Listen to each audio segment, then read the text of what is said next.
미국의 그 에너지 강국으로서의 위치가 상당히 단단해졌음에도 불구하고 원전을 개발해야 될 것이다 라는 점에서 또는 원전을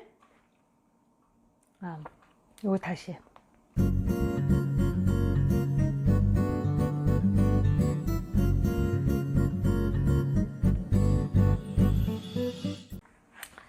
안녕하세요, 정호김입니다. 원자력과 핵의 미묘한 관계에 대해서 제가 지난번에 동영상을 만든 적이 있었는데요.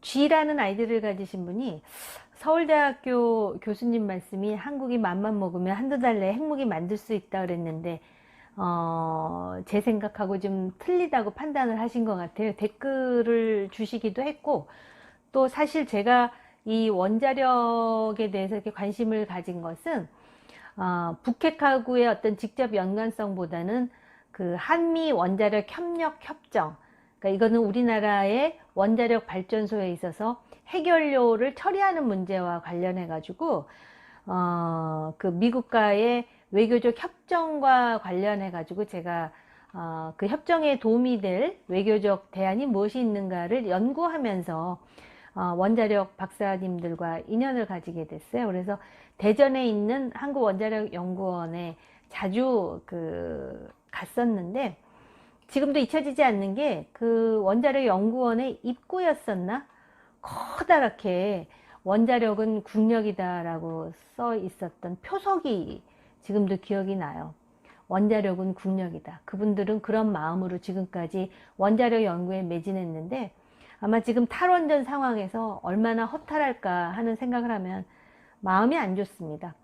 그 많은 이공계 학자들 중에 특히 원자력을 연구하시는 핵공학자분들은 민족주의자들이 많아요. 그러니까는 이 에너지의 자립이 있어야 경제도 발전하고 나라가 부강해진다라는 그 확고한 소명감을 가지고 있는 분들인데, 그때 이제 배운 여러 가지 그 이야기들, 또 재미있는 일화를 오늘 여러분들한테 소개를 해드리려고 그러는데요. 우리나라 원자력 과학자들이 이 핵기술을 익힐 때 미국이 거저 가르쳐 준 것이 아닙니다. 서름을 많이 받았다 그러더라고요. 그리고 중요한 기술은 안 가르쳐 주고.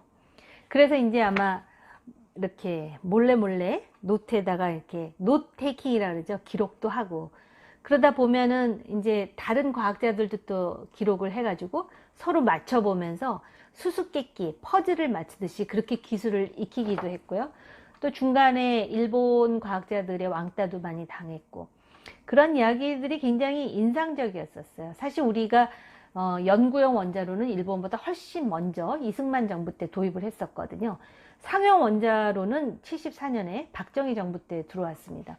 조금 아쉬운 거는 그때 상용 원자로를 도입하면서 일본처럼 그 우라늄의 농축이라든지 사용 후 핵연료의 재처리를 서둘러서 미국으로부터의 동의를 받았으면 어땠을까라는 아쉬움이 있어요. 우리가 원자력의 원천 기술을 미국으로부터 받았기 때문에 우라늄을 농축한다든지 사용 후 핵연료를 처리한다든지 할 때 미국의 동의가 있어야 됩니다. 그만큼 원자력은 위험한 것이기 때문에 기술을 제공한 나라의 동의가 반드시 따라야 되는 것이죠. 그런데 일본은 낙하손해 정부 당시에 그 우라늄 농축이라든지 사용 후 핵연료의 재처리에 대해서 동의를 받았는데 우리는 그걸 미처 못 받은 거예요.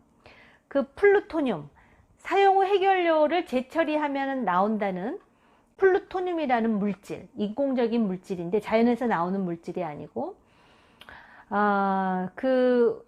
제가 말씀을 들었는데 일본이 처음으로 사용 후 핵연료로부터 플루토늄을 추출한 다음에 무슨 일을 했는지 아십니까?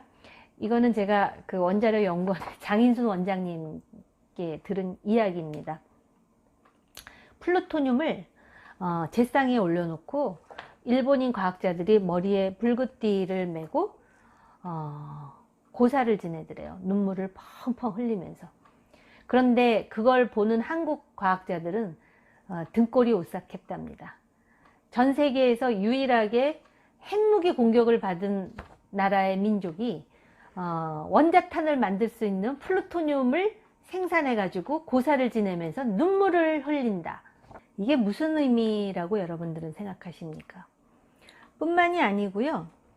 그 전 세계에서 원전 사고를 경험한 나라가 세 나라가 있습니다. 일본의 후쿠시마, 그리고 체르노빌 러시아는 아시고요. 또 한 나라가 바로 미국이에요. 미국의 스리마일 아일랜드라는 곳에서 1979년에 물론 체르노빌 같은 또는 후쿠시마 같은 사고는 아니었지만 사고가 있었습니다. 그런데 이 세 나라의 또 공통점은 그럼에도 불구하고 아직까지 계속해서 원전을 가동하고 있다는 것이죠. 이것이 무슨 함의인지 곱씹어 볼 필요가 있습니다. 그러면 원전은 이런 사고에도 불구하고 안전하다는 것이냐? 물론 지금 지진이라든지 이런 어떤 자연재해 때문에 일본의 후쿠시마의 경우에 그런 그 상황도 벌어질 수 있는 가능성을 배제할 수는 없고요. 또 향후에 원전을 가동하고 80년 후에 어떻게 될 것인가, 120년 후에 어떻게 될 것인가에 대해서 누구도 장담할 수는 없지만 지난번에도 말씀드렸듯이 보통 미국에서 원전을 만들면 사용 연한이 거의 80년까지 잡고 또 그때까지는 통계적으로 볼 때 안전하게 쓰는 것은 맞습니다. 그럼 그 이후에 더 안전성을 담보하고 환경 친화적으로 하기 위해서는 무엇을 해야 되느냐?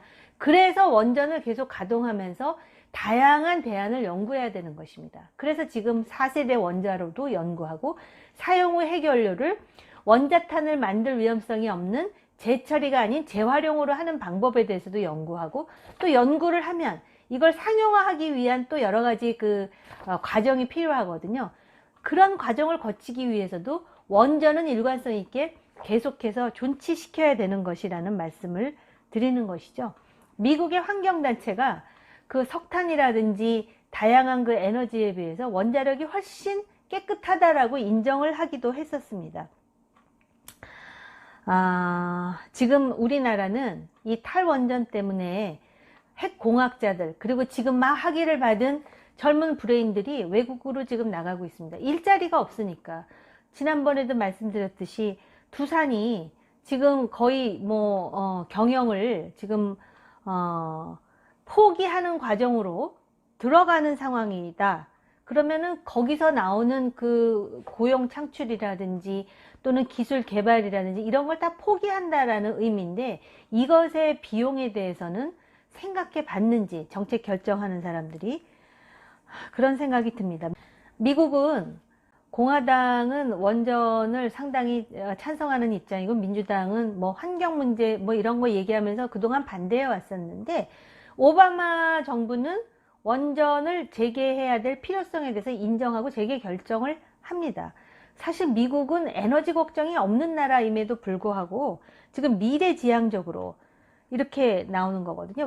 우리가 다른 나라에 비해서 경제 성장을 급속하게 할 수 있었던 이유는 값싼 전기를 제공받을 수 있었던 것인데 그 값싼 전기를 어떻게 만들었느냐? 원자력으로 만들었습니다. 21세기에 인공지능, 전기자동차 이거 다 여전히 전기 필요합니다. 원자력이 불가피하다라는 것이죠. 그래서 참 리더십이 중요하다라는 것을 다시 한번 느끼게 됩니다. 바로 며칠 전에 그 월성 원전 1호기 폐쇄, 이 조기 폐쇄를 주도적으로 추진한 정부 공무원에게 대통령이 홍조 근정 훈장을 수여했다 그러네요. 공적이 뚜렷한 공무원이라 그러면서 홍조 근정 훈장을 수여했다 그럽니다. 불과 며칠 전 이야기입니다. 제가 이거에 대한 코멘트는 굳이 하지 않겠습니다. 그래서 원전과 관련해서 잠깐 말씀을 드렸고요. 그 댓글, 우리는 첨단 핵무기 개발을 마음만 먹으면 할 수 있는 것 아니냐에 대한 답변을 드려야 될 것 같네요. 제가 지난번에도 말씀드렸듯이 우리 기술이 있습니다. 그런데 재료가 없습니다. 그러한 핵무기를 대응하여 북한의 핵 위협에 대응하여 만들려면 고농축 우라늄이나 플루토늄을 가지고 있어야 되는데 우리는 그게 없습니다. 그럼 만들면 되지 않느냐. 뭐 그거 만드는 기술도 아마 있을 겁니다. 그런데 그러기 위해서는 우라늄을 수입한다든지 아니면 외교적인 협력이 필요한데 그게 더 힘들다는 것이죠. 그러니까 기술은 있대 재료가 없고요. 그리고 이거는 정치, 경제, 외교, 그러니까 지정학적, 지경학적 많은 제약 요인이 있다라는 것을 그때도 말씀드렸고 지금도 다시 한번 말씀드릴 수밖에 없는 것 같고요. 핵무기가 첨단 무기인가? 제가 똑같은 질문을 그 핵공학자들한테 드렸는데 어떻게 답변을 하시냐면 핵무기는 첨단 무기가 아니다. 1945년 미국에 의해서 개발된 무기다. 1945년에 만들어진 무기라는 뜻은 첨단 무기는 아니라는 뜻이라는 것이죠. 물론 최근에는 좀 더 소형화되고 경량화돼서 미사일에 탑재할 수 있는 그런 기술이 첨단 기술이다. 또 이렇게 뭐 말씀하실 수도 있지만 이게 이렇게 미묘하게 엮여 있기 때문에 제가 사실 오늘은 주로 이제 그 원자력과 관련해서만 말씀을 드리려고 했는데 그런 코멘트를 댓글에 달아주셔서 그 말씀도 드렸습니다. 원자력에 대해서 이 공간에서 계속해서 좋은 정보 있으면 알려드리도록 하겠습니다.